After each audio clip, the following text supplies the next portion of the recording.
Hyundai débarque sur le marché de la voiture hybride avec la Ioniq et pas de n'importe quelle façon.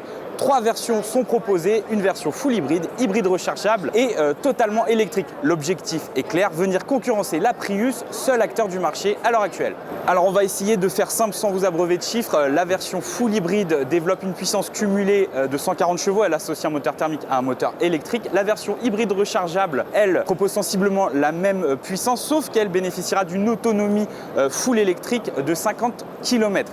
Pour terminer, la version électrique, elle bénéficie d'une autonomie théorique de 250 km, ce qui la situe à peu près dans la moyenne du marché actuel. Alors dans l'habitacle, c'est certes assez étriqué, mais la qualité perçue est quand même un peu plus en hausse par rapport à ce qu'on a l'habitude de voir chez les Coréens. Les plastiques sont un peu plus valorisants. On a aussi, via le système de batterie logé sous les banquettes, un peu plus de place dans le coffre. Au niveau des équipements, ça reste plutôt basique avec l'apparition d'un écran multimédia tactile 7 pouces qui regroupe toutes les commandes d'autonomie, de gestion de l'électricité.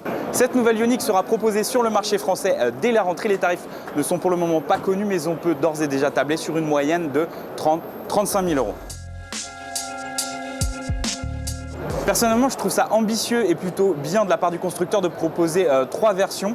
Alors maintenant, il faudra évidemment voir ce que ça vaut sur la route et en matière d'autonomie réelle, mais la proposition est plutôt intéressante.